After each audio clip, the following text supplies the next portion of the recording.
শরীরে তো অজগর, অজগর দিয়ে আচ্ছা তেরে আমি খাবো পেরে। শিপু, অজগর কি? অজগর সাপ হলো বিশাল এবং ভয়ঙ্কর একটা সাপ।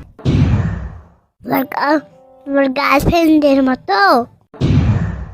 আরে আমার আবার গার্লফ্রেন্ড কই থেকে আসলো? থাকার কিছু বললাম না।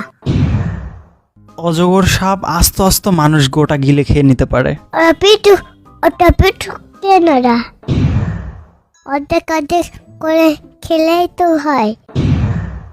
কেমনে? একটা মানুষকে নিয়ে গিয়ে অর্ধেক কেটে সকালে রান্না করে খাবে, বাকি অর্ধেক দুপুর খেলে তো হয়। ওদের রান্না করতে হয় না, আস্তে আস্তে মানুষকে এমনিতেই খেয়ে নিতে পারে। কি নোংরা, কি বিচ্ছিরি! তরকারিতে লবণ কম দিতে খেতে পারি না। ওরা কিভাবে খায়? আরে ওরা কি তোমার মতো তরকারি খায় নাকি? ভাত খাই না শিপু। যাও তুমি রান্না করে দিয়ে আসো, তাহলে খাবে।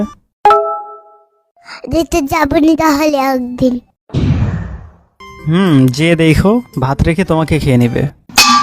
সাপকে বলবো, এই সাপ, এরা তোর ভাত। অন্ধ নাকি তুই? সাপ খালি ভাত কিভাবে খাবে, বরং তোমাকে তরকারি বানিয়ে ভাত দিয়ে খেয়ে নেবে। আমার মাথায় একটা বুদ্ধি এসেছে। কি শুনি?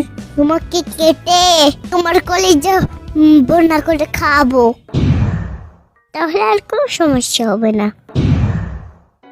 আইছে। আর সাপ এত করে মানুষ খায়, ওদের ভুঁড়ি বেজে যায় না? আরে আমাকে দেখে কি তোমার ভুঁড়ি বিশেষজ্ঞ মনে হয় নাকি? খালি বড় কথা।